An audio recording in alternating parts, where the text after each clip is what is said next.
যদি কোনো ব্যক্তি একজন মুসলমান অপর মুসলমানকে যদি সাহায্য করে, আল্লাহ রাসূল সাল্লাল্লাহু আলাইহি ওয়াসাল্লাম বলেন, একজন মুসলমান আরেক মুসলমানকে সাহায্য করার কারণে 10 বছর ইতিকাফ করলে যে সওয়াব, ওই সওয়াব ওই সাহায্যকারী মুসলমানকে আল্লাহ তাআলা দান করবে।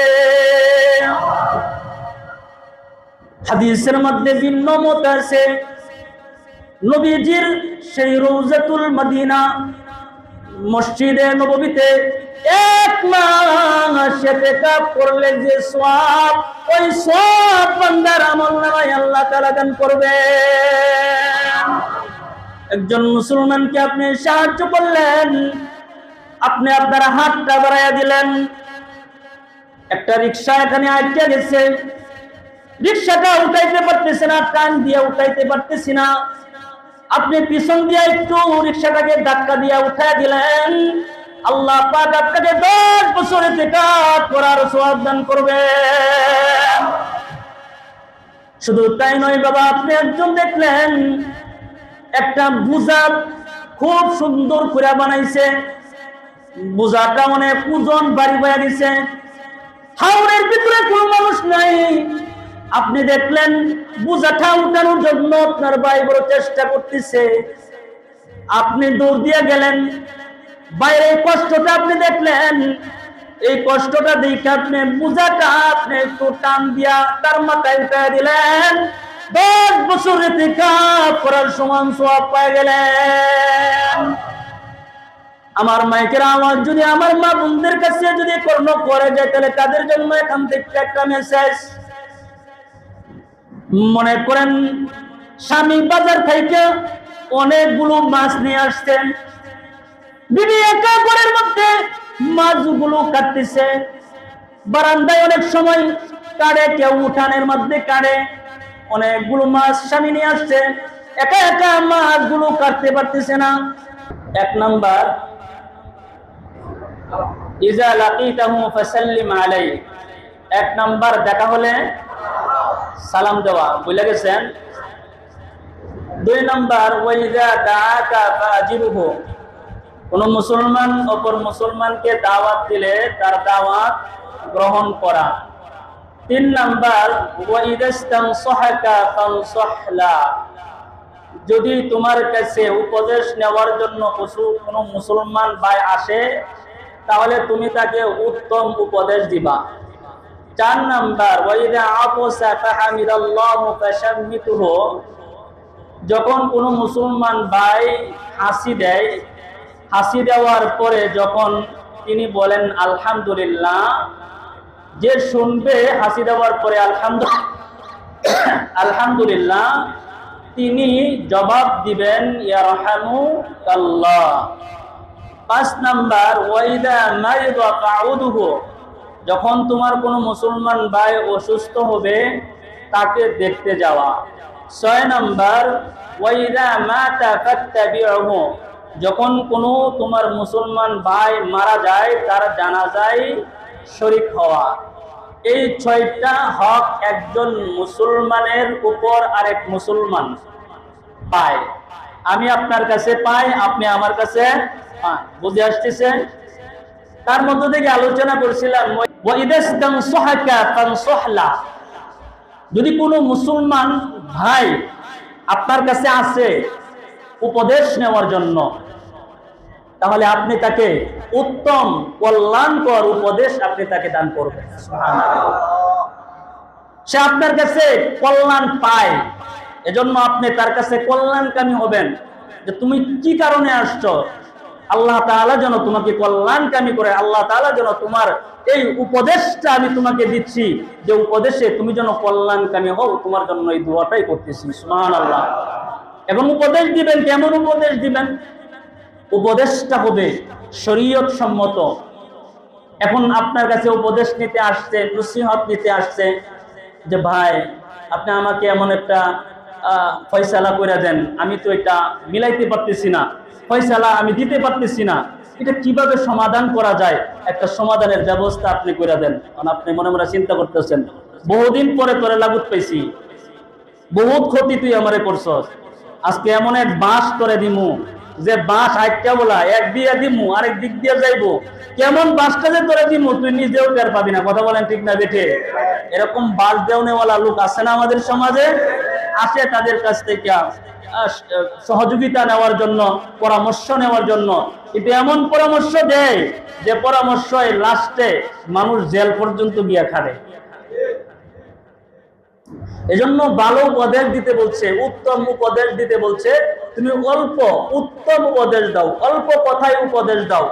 অল্প কথার উপদেশ মানুষের হৃদয়ের ভিতরে গিয়া লেগে যায়। অনেক লম্বা উপদেশ দিলে উপদেশ গিয়া মানুষের হৃদয়ে লাগে না। লাগে কোনটা? অল্প কথার উপদেশ গিয়া লাগে। এজন্য মুমিনের জন্য উপদেশ এটা কল্যাণকারী হয়, কল্যাণকামী হয়। এজন্য আল্লাহ তাআলা বলছেন ওয়াযাক্কির ফাইন্না যিকরা তানফাউল মুমিনিন। সুবহানাল্লাহ বলেন।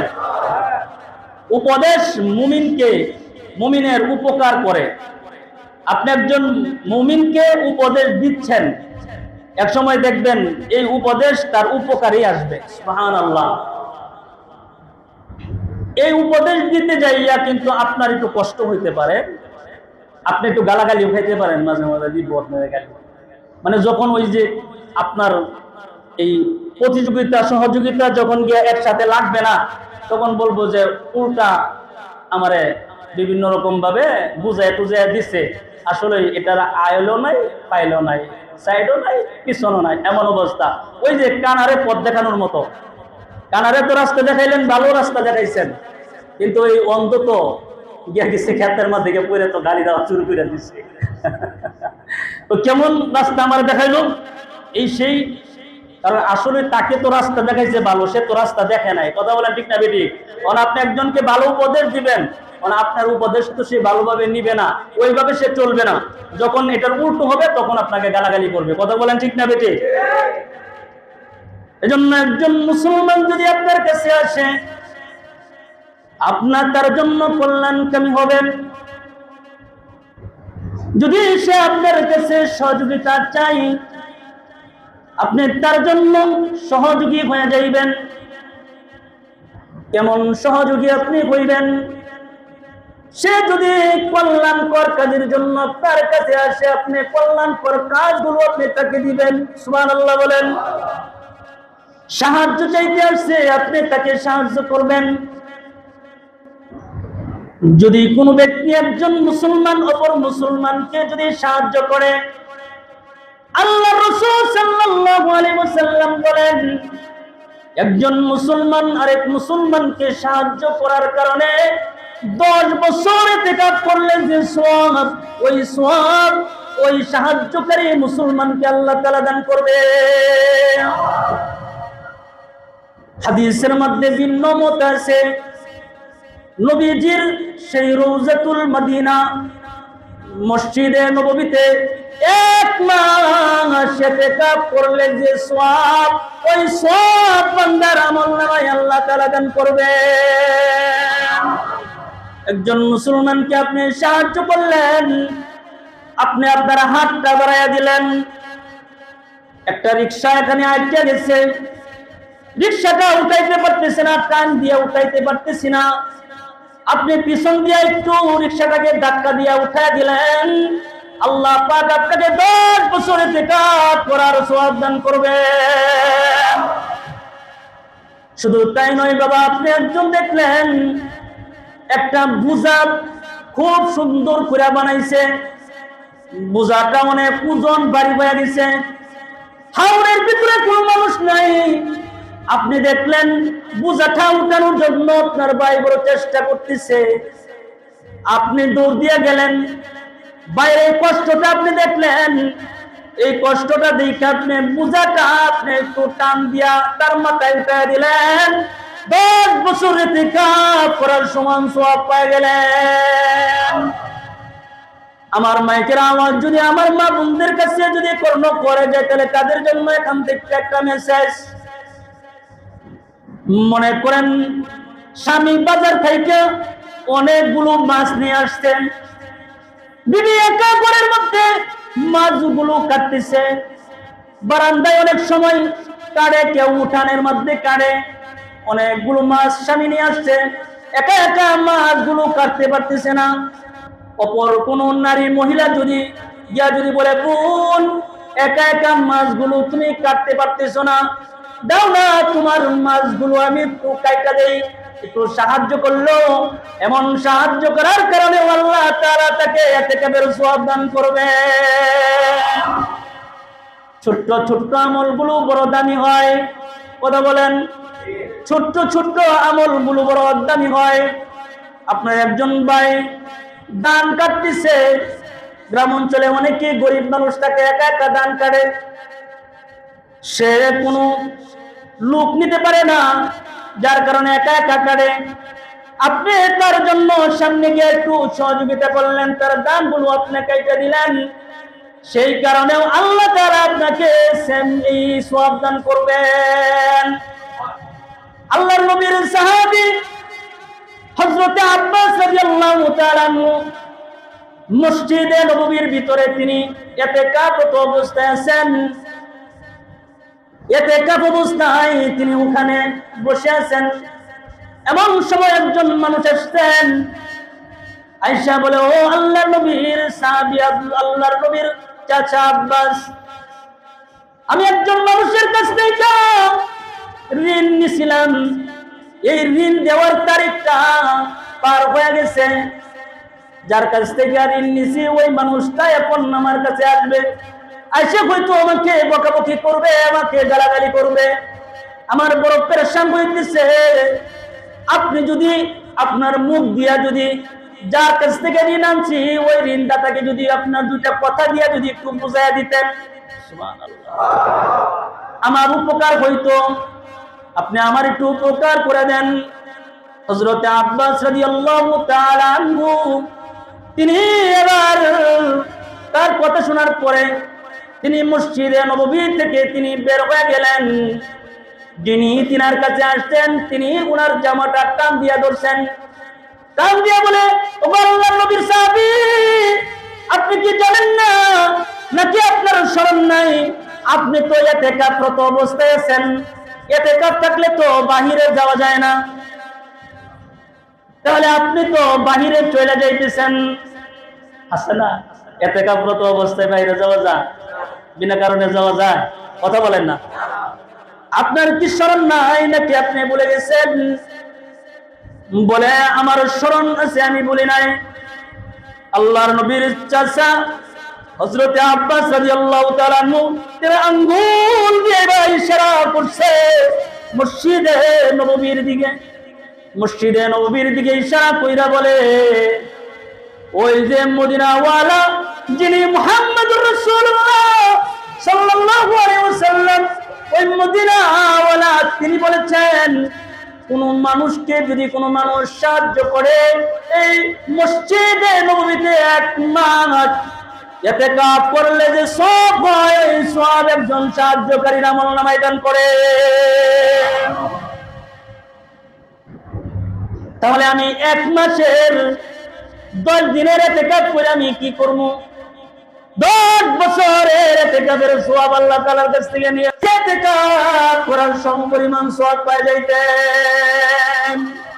ছোট ছোট সাহায্য, ছোট ছোট সাহায্য যদি আপনি করেন, এত বিশাল সওয়াব আল্লাহ তাআলা দান করবেন, সুবহানাল্লাহ। যার সাহায্যের পরিমাণ যেমন তার আমলের ওজনও হবে তেমন। আপনারা বাজারে হয়তো গেছেন, আমার চোখ দিয়ে এখন আমার চোখের সামনে ওই যে আমগুলা ভাসতেছে, ওই আমের দোকানের মধ্যে ছোট ছোট আম আছে, বড় বড় আম আছে। কোন কোন সময় একটা বা দুইটা আম 1 কেজি হয়ে যায়, কোন সময় 10টা 20টা আম 1 কেজি হয়, ঠিক আছে ঠিক, কারণ এটা ওজনের বেশ কম। আপনি যেমন আমল করবেন, যেমন সাহায্য করবেন, আপনার ওই সাহায্যটা যদি দিল থেকে হয়, মন থেকে হয়, একটা আম দিয়া যেমন 1 কেজি ওজন হয়ে যায়, আপনার ওই নেক কাজটা অল্পতে এমন ওজন হয়ে যাবে। আল্লাহর নবী আলাইহিস সালাতু ওয়াস সালাম বলেন, কিয়ামতের ময়দানে মানুষ উঠবে, মানুষগুলো উঠবে, কিন্তু তাদের আমল হবে অনেক বড়। এত আমল নিয়ে উঠবে যে আমলগুলো দেখলে মনে হবে এত আমল করে এসেছে। নির্ঘাত এই মানুষটা আল্লাহ পাকের জান্নাতে চলে যাবে, কারণ তার আমলের সীমাও পরিসীম, এত আমল সে করে আসছে। কিন্তু যখন তার আমল নামা মিজানের পাল্লায় পরিমাপ করা হবে, ওজন করা হবে, আমলের অবস্থানে দেখবে যে তার আমল অনুযায়ী ওজন তার এত বেশি না,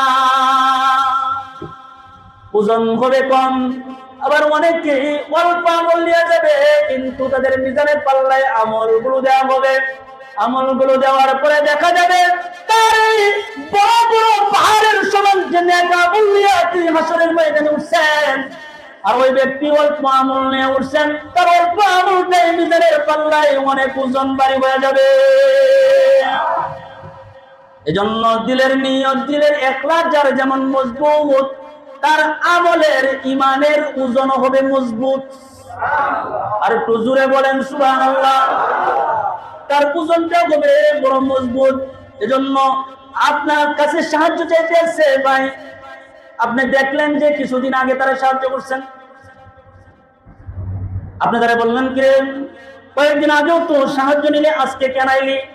এই কথাটা বইলা আপনি তারা সাহায্য করলেন, সাহায্য করছেন।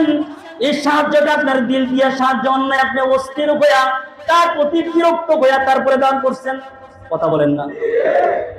যদিও দিচ্ছেন, একটু বিরক্ত হয়েছেন, কয়েকদিন আগে নাইলি, এখন কেন আসতো? এটা বইলা তারপরে দিলেন, তার মানে দিল থেকে দিলেন না। আর যদি দিল থেকে দিতেন তাহলে এই কথাটা বলতেন না। এজন্য এখানে আপনার নিয়তটা একটু গোলমাল আছে, একটু দোয়াশা আছে, কিন্তু আপনার এখানে ঈমানটা নিয়ে যদি আপনি যদি এই ঈমানের উপরে যদি আমলের একটা সিল মেরে দিতেন, নিয়তের সিল মেরে দিতেন, এই অল্প একটা সাহায্য আল্লাহ পাক 10 বছর ইতিকাফ করার সময় পরিমাণ সওয়াব দিয়ে দিতেন। তাহলে একজন মুসলমান ভাই যদি কল্যাণের জন্য আপনার কাছে আসে, আপনি কল্যাণকারী হওয়া। ওই যে আমি বলছিলাম একটা মহিলা মাছ কাটতেছে, তার মাছটা কাইটা দেওয়া। কিন্তু আমাদের সমাজে কেমনে জানেন? আমাদের সমাজে আমরা সওয়াব নষ্ট করি কেমনে তো বলতাম নি। শুনবেন, আমাদের সমাজে আমরা বদলা নিয়ে নিই, সওয়াবের বদলা নেই। কেমনে জানেন? ধরেন একজন মহিলা, তার স্বামী মাছ নিয়ে গেছে বাজার থেকে, এখন অনেকগুলো মাছ মহিলা কাইটা দিছে, কাইটা দেওয়া কইতেছে, বুবু আমি তোর মাছটি আজ কাইটা দিতেছি, পরে তুই আমার চুলের মধ্যে একটু বিলি করে দিস। এরকম হয় না? বোন আমি তোর মাছটি কাইটা দিতেছি, পরে তুই আমার চুলের মধ্যে একটু বিলি করে দিস। মানে আপনি কিন্তু কি নিলেন গা? বদলাটা নিলেন গা। কি বদলাই দিলেন? চুলের বিলির কারণে আপনি বদলা নিলেন। আপনি যদি এটা না বলে আল্লাহর জন্য যদি করেন, তাহলে আল্লাহ তাআলা সওয়াব দান করবেন। আমি তোর সন্তানের বিয়ার মধ্যে 50,000 দিতেছি, আমার ছেলের বিয়া হইলে তুই 1 লাখ দিস।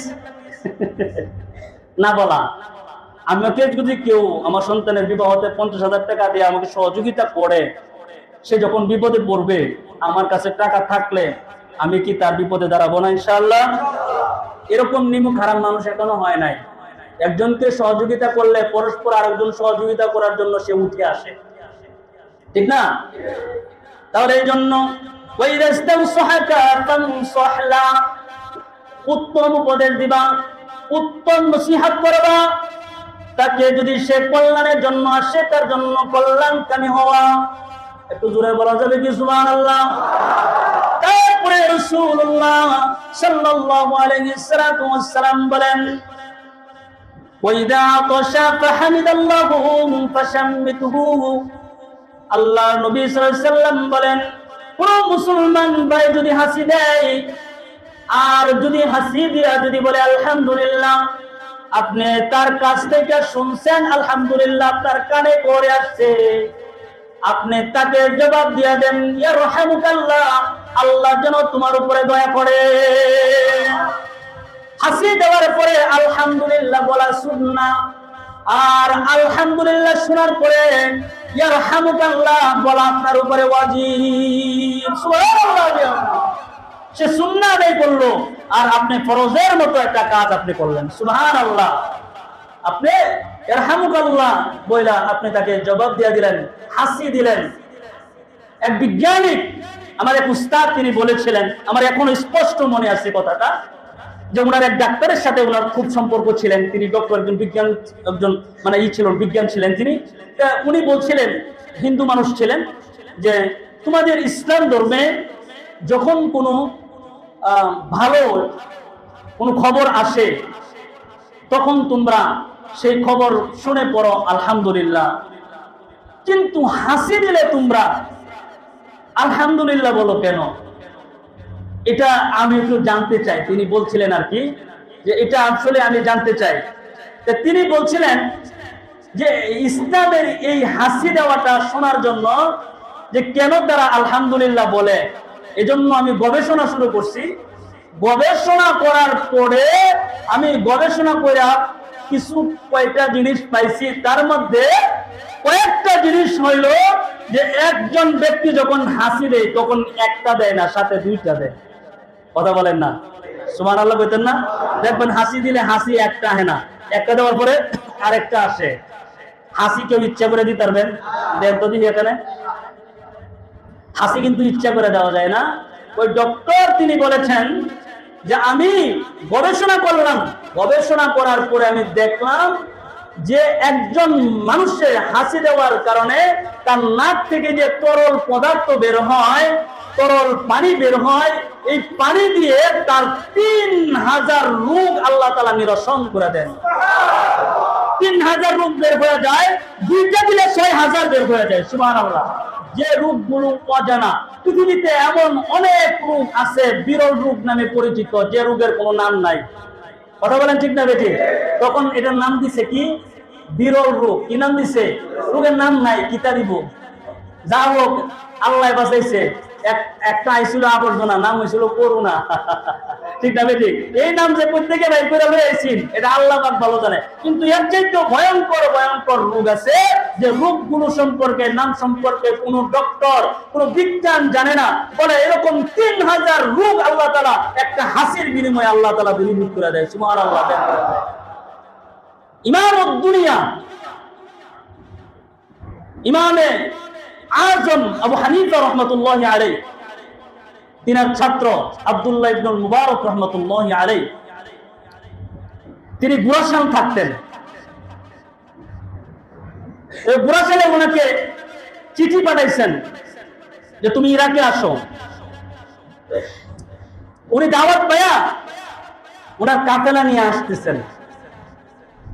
যে সময়ে ওনাকে দাওয়াত দিয়েছিলেন তখনকার সময়ের ভিতরে একজন মুসলমানদের বিশাল বড় একজন প্রধান সিপাহ সালার, ওই দেশের খলিফা, যার নাম ছিল উসমান, হযরতে উসমান হারুন নাকি জানি নামটা, আমার তোর খেয়াল নাই। যাই হোক, তিনার আমলে তিনারা যখন আসতেছেন, আসার পরে এই খলিফা উনি হাসি দিছে। হাসি দেওয়ার পরে তিনি আলহামদুলিল্লাহ বলছেন। ওই যে আব্দুল্লাহ ইবনুল মুবারক রাহমাতুল্লাহি আলাইহির কাফেলা তার প্রসাদের সাইড দিয়ে যাইতেছিলেন, যখন তিনি আলহামদুলিল্লাহ বলছে আর এই পুরা কাফেলা যখন ইরহামুকাল্লাহ বলছে, এই খলিফার প্রাসাদ মসনদ ইরহামুকাল্লাহর শব্দে কম্পিত হয়ে গেছে। সুবহানাল্লাহ। কাঁপতে শুরু করে দিচ্ছে। তো তিনি বলতেছেন, কি ব্যাপার, কে এরকম আমার এই খলিফাকে, আমার এই ক্ষমতাকে ক্ষমতাচ্যুত করার জন্য কে আমার বিরুদ্ধে স্লোগান দিচ্ছে? তোমরা বাইরে গিয়ে দেখে আসো। বাইরে গিয়ে দেখে যে না, ওখানে ক্ষমতাচ্যুত করার জন্য কোনো মানুষ আসে নাই, ওখানে কোনো স্লোগান দেয় নাই। স্লোগান হচ্ছে আপনি যে আলহামদুলিল্লাহ বলছেন, এই আলহামদুলিল্লাহর জবাব আব্দুল্লাহ ইবনুল মুবারক রাহমাতুল্লাহি আলাইহির কাফেলারা যখন দিছে, এই কারণে আপনার মসনদ কেঁপে উঠেছে। সুবহানাল্লাহ। ওনার বিবি তখন জুবাইদা খাতুন রহমতুল্লাহি আলাইহি, তিনি তখন বলছেন, শোনো, তোমার এই ক্ষমতা চুপ করার জন্য, ক্ষমতা থেকে বিচ্ছিন্ন করার জন্য মনে করেছো তারা স্লোগান দিছে। এই স্লোগান ক্ষমতা বিচ্যুত করার স্লোগান নয়, এটা আল্লাহর রহমতের স্লোগান, আল্লাহর দয়ার স্লোগান। যখন হয়ে গেছে, তোমার ক্ষমতার কতটুকু? তোমার ক্ষমতার চাইতে ইরহামুকাল্লাহর ক্ষমতা তোমার প্রাসাদের চাইতে ইরহামুকাল্লাহর ক্ষমতা আল্লাহ দ্বিগুণ বৃদ্ধি করে দিয়েছেন। ইমামে দুনিয়া ইমাম আবু হানিফা রাহমাতুল্লাহি আলাইহি তিনি এখানে আসছেন। যে কথাটা আমি বুঝাইবার ছিলাম, যে ওই ব্যক্তি যখন গবেষণা করলেন, গবেষণা করার পরে তিনি দেখলেন যে এই সমস্ত রূপগুলো মানুষের ভিতর থেকে চলে যায়। এর মধ্যে কিছু কথা রয়েছে, কিছু কথা রয়েছে, শেষ হয় নাই। শেষ হয় নাই কিরকম কথা? এক ব্যক্তি তার এক পীরের মুরিদ, বন্ড পীরের মুরিদ, আর কি এর মুরিদ, বন্ড পীরের মুরিদ। এই বন্ড পীরের মুরিদ তিনি স্বপ্ন দেখছে যে ওই পীরের হাতের আঙ্গুল থেকে মধু প্রবাহিত হইতেছে। সুবহানাল্লাহ বলেন। পীরের আঙ্গুল থেকে কি প্রবাহিত হইতেছে? মধু প্রবাহিত হচ্ছে। এই মধু প্রবাহিত হইয়া এই মধুওয়ালা প্রবাহিত আঙ্গুল মুরিদের মুখের ভিতরে যাইতেছে। তারপরে খান্তরে স্বপ্ন দেখে যে মুরিদের আঙ্গুল দিয়া গু বেরিয়েছে, আর এই গু দিয়া পীরের মুখের মধ্যে পড়তেছে। এই স্বপ্ন দেখে তো মুরিদের তো মাথা টাথা নষ্ট হয়ে গেছে। ওই স্বপ্ন দেখলাম যে আপনার আঙ্গুলের মাথা দিয়া মধু প্রবাহিত হইতেছে। সুবহানাল্লাহ না? ইসব বলে ইয়া বরকাত হে, স্বপ্নই তুমি দেখছো। এমন বরকতি স্বপ্ন তার হইতেই পারে না। বরকতি স্বপ্নই তো হবে, কারণ আমি তো শাহ সুফি। কথা বলেন না? আমি হইলাম শাহ সুফি, আমি কুতুবে রব্বানি। আমার আঙ্গুল দিয়া মধু প্রবাহিত হইব না, অন্য কিছু প্রবাহিত হইব? এটা বরকতময় হাত, এই হাত দিয়া তো আঙ্গুল দিয়া তো মধুই বের হইব। পরে বলতেছে এটা তো বুঝলাম, ওই পরেরটা শুনবেন না? যে পরেরটা কি? যে আমি পরের স্বপ্ন দেখলাম আমার আঙ্গুলের থেকে গু প্রবাহিত হইতেছে, গু বের হইতেছে। ওই বেটা, তুই একটা মূর্খ মানুষ, ইসলাম সম্পর্কে তুই কিচ্ছু জানোস না। তোর আঙ্গুল দিয়া গু ছাড়া কি বেরিত? গুই তো বেরিব। আর আমি হইলাম বরকতওয়ালা মানুষ, আমার আঙ্গুল দিয়া তো মধুই বেরিব। যখন এটা বলছে যে তার হাত দিয়ে যখন কি বের হয়, মধু বের হয়, এটা কি বড়ই বরকতওয়ালা। ও সবকিছু তো সমাধান করে দিলেন, একটু বাকি আছে, কথা শেষ হয় নাই। তো কথা কি? ওই স্বপ্ন দেখলাম আপনার আঙ্গুলের যে মধু প্রবাহিত হচ্ছে, এই মধুওয়ালা আঙ্গুল আমার মুখের মধ্যে আমি মধু চুষতেছি, আমার আঙ্গুল দিয়া যে গু বেরোতেছে, এই গু আপনার মুখে দিছি, আপনি গু চুষতেছেন।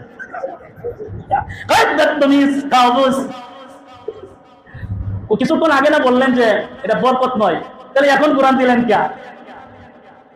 কিছুক্ষণ আগে তো বলছেন এটা বরকত, এখন এটা কোরআন দিলেন কেন? হ্যাঁ, সে যে স্বপ্ন দেখছে তার স্বপ্নটা বাস্তবিক। মানুষটা গ্রামের আলাদা মানুষ, সে কিচ্ছু জানে না। সে আল্লাহ পাওয়ার জন্য পীরের দরবারে গেছে, সে তো ভালো জিনিস পাইবার জন্য গেছে। আর সেই পীর তো ভালোভাবে পীরত্ব নেয় নাই, সে তো বাপদাদাদের টাকা পয়সা পাইছে, বাপদাদাদের পক্ষ থেকে সে পীরত্ব পাইছে। সে তো মানুষের পকেট থেকে টাকা ছিনিয়ে নেওয়ার খাওয়ানোর জন্য কৌশল অবলম্বন করছে। অতএব এগুলা খাওয়া মানে তো গু খাওয়ার সমানই। কথা বলেন না? একই তো কথা। আলাদা মানুষ সে কিছুই জানে না, সে তো আল্লাহ পাওয়ার জন্য গেছে, সে তো মধু খাবে। আর তুমি তো মানুষের পকেট থেকে টাকা পয়সা কোনে লাগাইছো, তুমি তো আর ভালো কিছু খাইবে না, তুমি তো খাইবা। ঠিক না বেঠিক? তাহলে আমার একটু কথা বাকি আছে, ওই যে বুঝছেন নি, আমার একটু কথা বাকি আছে। তো ওই ব্যক্তি গবেষণা করে যখন দেখলো যে নবী মুহাম্মদ তিনি কোনো স্কুলে কোনো ভার্সিটিতে লেখাপড়া করে নাই, 5 মিনিট পর্যন্ত সময় পর্যন্ত সে কোনো শিক্ষকের কাছে দেয় নাই, না দিয়া যদি সে এমন জ্ঞান তথ্য একটা শব্দ বাক্য তার উম্মতকে শিক্ষা দিতে পারে, যেটার এত মাধুর্যতা, যেটার ক্ষমতা এত বেশি, সেই মুহাম্মদুর রাসূলুল্লাহ সাল্লাল্লাহু আলাইহি সাল্লামের উপরে এক্ষুনি আমার সপরিবার সহ কালিমা পড়ে মুসলমান হয়ে যাচ্ছে। এজন্য বাপ, আমরা যখন হাসি দিব, হাসি দেওয়ার সময় আমরা 3টা কাজ করব। কয়টা কাজ করব বলেন? কয়টা কাজ? 3টা কাজ করব। 1 নাম্বার কাজ, আমাদের যখনই হাসি আসবে তখন হাত অথবা কোনো রুমাল দিয়ে মুখটাকে ঢেকে নিব। নাম্বার 2, হাসি দেওয়ার সময় শব্দ যেন কম হয়, শব্দ নিচু করবেন। এখন একটা দিয়ে আরেকটা বুঝেন, রুমাল যদি বা হাত যদি আপনার মুখে দেন, শব্দটা তো এমনি কম হবে, ঠিক না বেটি? শব্দ কম হবে। নাম্বার 3, হাসি দেওয়ার পরে আলহামদুলিল্লাহ বলবেন। সুবহানাল্লাহ। সময় তো গেছে অনেক। যাই হোক, বিষয় এইটাই, আমাদের সমাজ থেকে অপসংস্কৃতি যেগুলো আছে এগুলো আমাদের উঠায় নিতে হবে, যদিও আমাদের কষ্ট হয়। এখন তো মসজিদে মোটামুটি লোক হয়েছেন, পরেও আছেন, এজন্য আর কি বলতেছি 40 27 আর এটা 3 দিন 3 দিন খাওয়ানি লাগা মেহরবানি করে আম করে দাওয়াত দিয়ার না, পরে দাওয়াত না রাখলে পরে আম করে ধরবেন, দাওয়াত দিলাম গেলাম না, গেল লাগা। এখন আপনি যে দাওয়াত দিয়েছেন এই দাওয়াত তো শরীয়ত সম্মত না। এই জন্য আমি বলবো এই সমস্ত দাওয়াত থেকে আপনারা নিজেরাও বাঁচেন এবং পুরা আমাদের এই মহল্লা, আমাদের এই দেশ, এই জাতি যেন জানতে পারে, তারা যেন প্রকৃত ইসলামটা যেন বুঝতে পারে, সেই তৌফিক দান করে বলেন আমিন। সুম্মা আমিন ওয়া আখিরু দাওয়ানা আলহামদুলিল্লাহি রাব্বিল আলামিন।